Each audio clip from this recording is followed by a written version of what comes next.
solar declination changes as the Earth moves around, and it's ranged from what? 23.5 degrees to plus 23, okay?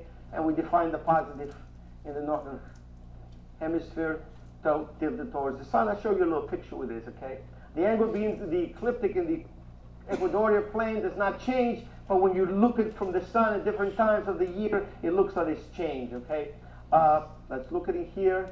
So here's what happens. So if I take the Earth in here, this is my equator in here, this is the equatorial plane, this is the center of the Earth, it's looking at the sun in here, you see the Earth is tilted up here, and you have this what they call it a solar declination.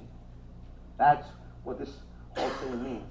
Don't take it by heart, it's not going to affect your lifestyle at all, okay?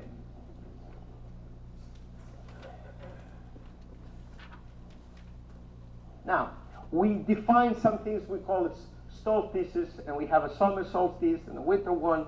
Some of you know about this, some of you don't know, and it's nothing more than about what? The solar declination. Typically, it's the Earth's position where the solar declination is in the maximum or in the minimum, okay?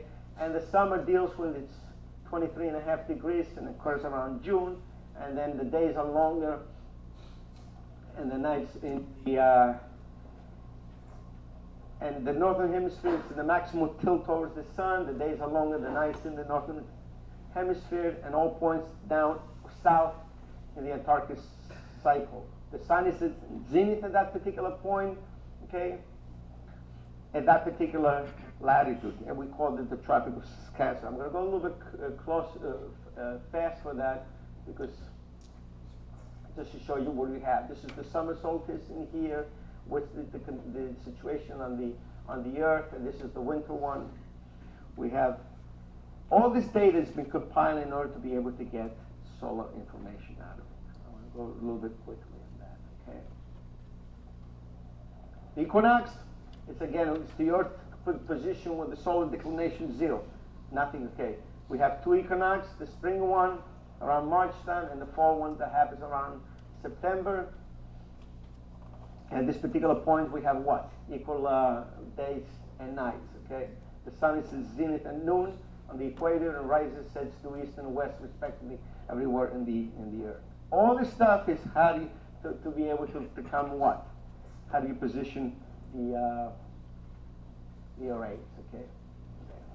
The other things that they describe up here in the book is it's around what is standard time, and I'm just going to go quickly on that.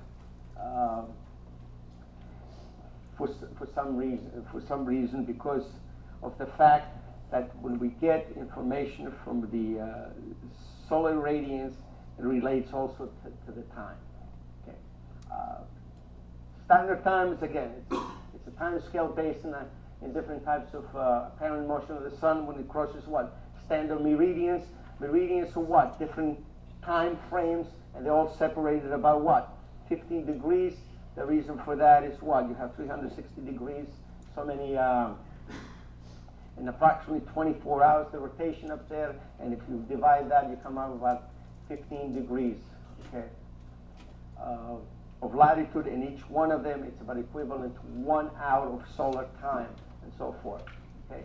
And this is reference also to the Greenwich Mean Time, which is the standard associated for the universal time. So what does that mean? It means that at certain times, each one of them, every 15 degrees, we call this a meridian.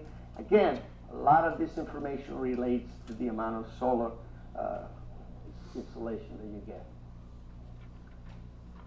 Just we're going to go through it one.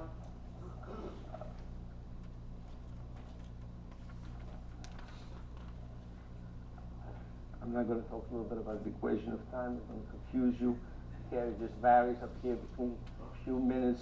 The time varies from standard time for about a few minutes, but it's not too important. Solar angle, okay? Solar angle. This is what it becomes interesting, because there are two angles that we use to define the sun's position, okay? And those we call those the solar angles. The solar angle altitude, okay? This is important. It's the vertical angle between the sun and the horizon, okay? Because what happens is with those types of angles, we're going to set up our what? Our modules, okay? And it varies between what? 0 and 90 degrees. A complement is the zenith angle, okay? When you add those two together, complement of an angle is the sum of the two, it's equal 90 degrees.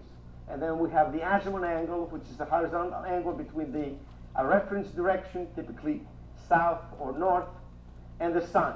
And that ranges between 180, minus 180 and 180 degrees, okay? Now, the sun's position to the east is usually due south.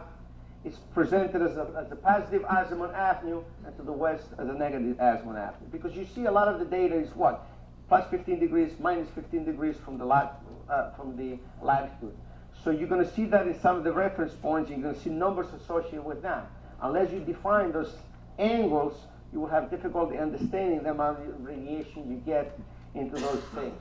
A lot of it says you just point the panels facing south. The more south is the best way, tilt them 15 degrees, and you're all done. And I guess in the practical things that may happen. But when we look up here, here's using the angling here. This is your sun position. So this is your altitude angle with respect to the sun, and this is your solar azimuth angle. This is me, or you, the observer up here, and this is the sun up here. So from the point of view in here, you have an altitude angle as well as this one, on the angle in here. So you provide a panel here, you have to tilt it in a certain way, and you have to what? Tilt it the other way for the azimuth to it, with respect to the sun. Now, after I went through that, what do you have to know? There's two angles when you set up what? The panels. That's all. That's the whole thing. Tables and charts. We're just about here. Okay.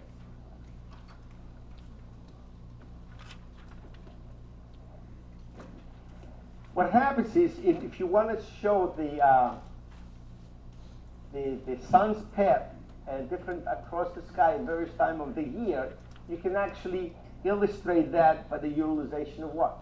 Of a diagram at a certain latitude, okay? At a certain latitude.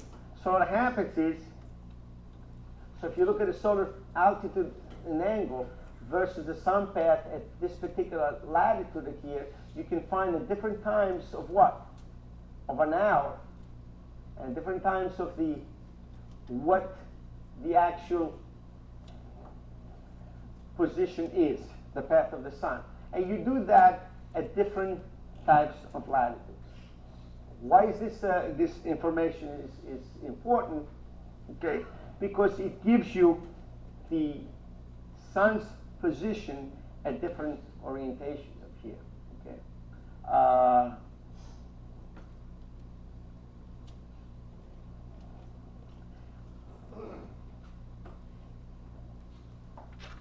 Now, the solar window. Now, when you look at things over a whole period of time, you define what is called something that's called the solar window, which is actually the area in the sky between the sun paths of the summer solstice and the winter solstice for a particular location. Okay.